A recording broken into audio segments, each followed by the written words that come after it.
Hello everyone, welcome to exam based. स्वागत है आप सभी का एग्जाम बी के इस प्लेटफॉर्म में to make your preparation 50% faster. तो दोस्तों, स्टेट बैंक ऑफ इंडिया में एक बहुत अच्छी रिक्रूटमेंट आई है और ये रिक्रूटमेंट के बारे में हर किसी को पता होना चाहिए। क्यों? क्योंकि कोई भी ग्रेजुएट इसमें एलिजिबल हो सकता है, बस आपको थोड़ा सा अपने लाइफ के विजन को चेंज करना है। अब देखिए कैसे, क्योंकि कई बार हमें लगता है कि यार ट्रेड एंड फाइनेंस है तो शायद फाइनेंस स्टूडेंट ही होंगे, बट ऐसा कुछ नहीं है दोस्तों। अगर आपका जनरल ग्रेजुएशन भी है तो भी आप ऐसी अपॉर्चुनिटीज़ ले सकते हैं। कैसे, ये थोड़ा सा हम देखेंगे। ओके, सो ये स्पेशल कैडर में है, रेगुलर बेसिस में है ना, टेम्प्रेरी पोजीशन नहीं है।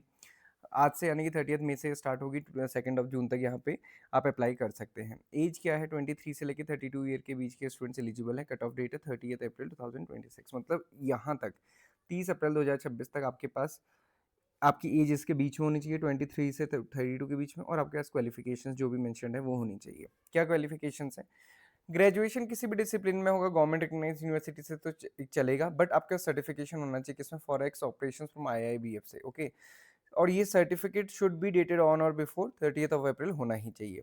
और इसके साथ साथ देखिए दोस्तों, प्रिफर किया जाएगा किसको? जिनके पास certificate for documentary credit specialist CDCS certification है, या फिर ट्रेड फाइनेंस में, या फिर इंटरनेशनल बैंकिंग में है। इसके साथ साथ एक्सपीरियंस यहाँ पे मैंडेटरी है। कम से कम 2 साल का एक्सपीरियंस होना चाहिए। Post essential academic qualification experience in trade finance processing in supervisory या फिर ऑफिशियल रोल, और वो भी किसी ना किसी scheduled commercial bank. Scheduled commercial bank का मतलब होता है प्राइवेट या पब्लिक कोई सा भी बैंक हो। ओके, खाली गवर्नमेंट बैंक इसका मतलब नहीं होता है। तो वो स्टूडेंट्स इसमें एलिजिबल है जिनके पास सर्टिफिकेशन है फॉरेक्स में, और साथ ही साथ बैंकिंग एक्सपीरियंस है 2 साल का, वो भी ट्रेड फाइनेंस में। सो वो आप यहाँ पे एलिजिबल है। तो दोस्तों, यहाँ पे आप देख सकते हैं, अगर आपका ग्रेजुएशन जनरल भी है, किसी भी सब्जेक्ट में भी है, तो भी अगर आपके पास ऐसे फॉरेक्स या फिर कुछ ऐसे सर्टिफिकेशन होते हैं जो फाइनेंस से रिलेटेड है, अगर आप वो करते हैं आईआईबीएफ से, तो आपके लिए ये अपॉर्चुनिटीज़ आती रहती हैं। साथ ही साथ बैंक्स में, आपको बैंक्स में भी अपॉर्चुनिटी मिलती है, प्राइवेट बैंक में, और फिर उसके बाद आपके एक्सपीरियंस होने के बाद आप फिर गवर्नमेंट बैंक्स के लिए भी अपने आप एलिजिबल हो जाते हैं, जिसमें बहुत कम कंपटीशन होता है। अब यहाँ पे बहुत कम कंपटीशन होता है, इतना कंपटीशन नहीं होता जितना आप आईपीएस से पीओ या फिर बाकी सब में देखते हैं। ओके, अब इसमें क्या है क्या नहीं है वो एक बार क्विकली देख लेते हैं।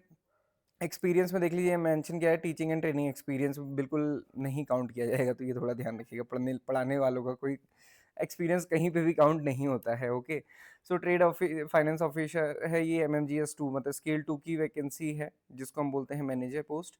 ओके, यहाँ पे टोटल 100 वैकेंसीज है। बाइफर्केशन ये आप देख सकते हैं, हैदराबाद और कोलकाता में पोस्टिंग होगी। Basically short listing and interview के बेसिस पे यहाँ पे सिलेक्शन होने वाला है। ओके, अब इसमें जो इंपॉर्टेंट पॉइंट्स हैं वो यहाँ पे मैंशनड हैं, और इसके बाद जो यस, एजुकेशन क्वालिफिकेशन एक्सपीरियंस हमने डिस्कस कर ही लिया है, इसमें भी कुछ नहीं है। जॉब प्रोफाइल आप यहाँ पे देख सकते हैं, क्या रिस्पॉन्सिबिलिटी है वो देख सकते हैं। सैलरी वगैरह देख लेते हैं।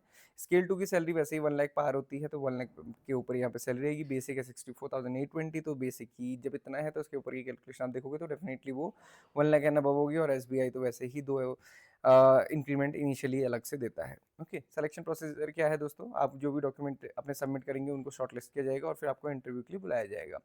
शॉर्ट लिस्टिंग का मतलब ये नहीं कि आपसे का सिलेक्शन हो गया, आपको इंटरव्यू के लिए जाना पड़ेगा। 100 मार्क्स का इंटरव्यू होगा और उसके बाद फिर बैंक डिसाइड करेगा आपको लेना है कि नहीं लेना है।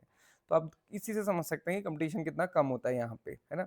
अगर कंपटीशन ज़्यादा होता तो पहले रिटर्न एग्जामिनेशन करवाते, बट यहाँ पे वो सीधे इंटरव्यू कर रहे हैं, मतलब उनको पता है कि वैसे ही एप्लीकेशंस कम आने वाली हैं। सो ये देख सकते हैं। इसके अलावा यहाँ पे बाकी इन्फॉर्मेशन दी हुई है, आप देखिए ज़रूर। और जो भी इसमें एलिजिबल है स्टूडेंट्स, उनके लिए बहुत अच्छी अपॉर्चुनिटी है। प्राइवेट बैंक्स में है या फिर आरआरबीज में है या फिर कोऑपरेटिव बैंक में है, तो आपके लिए बहुत अच्छी अपॉर्चुनिटी है। तो अगर आपको अपने आप हमेशा अपने को खुद से एक्टिवेटेड रखते हैं तो आपके पास ये अपॉर्चुनिटीज़ आपको अभी अच्छा वर्क करती हैं, वो भी स्टेट बैंक जैसे बैंक में। Okay, so this is all for today. आप बताइएगा कि आप इंटरेस्टेड हैं कि नहीं। ये नीचे गूगल फॉर्म दिया है, क्योंकि हम आपको इसके लिए जो एक्सपर्ट गाइडेंस है वो प्रोवाइड करा सकते हैं। इंटरव्यू बहुत अच्छी आपकी प्रिपरेशन होनी चाहिए। सो नीचे डिस्क्रिप्शन बॉक्स में आपको लिंक मिल जाएगा गूगल फॉर्म का, वहाँ पे आप उसको फिल कर सकते हैं। अपने इंटरेस्ट अगर आपको इसमें है तो आप शो कर सकते हैं। Thank you for watching this video and have a great day ahead.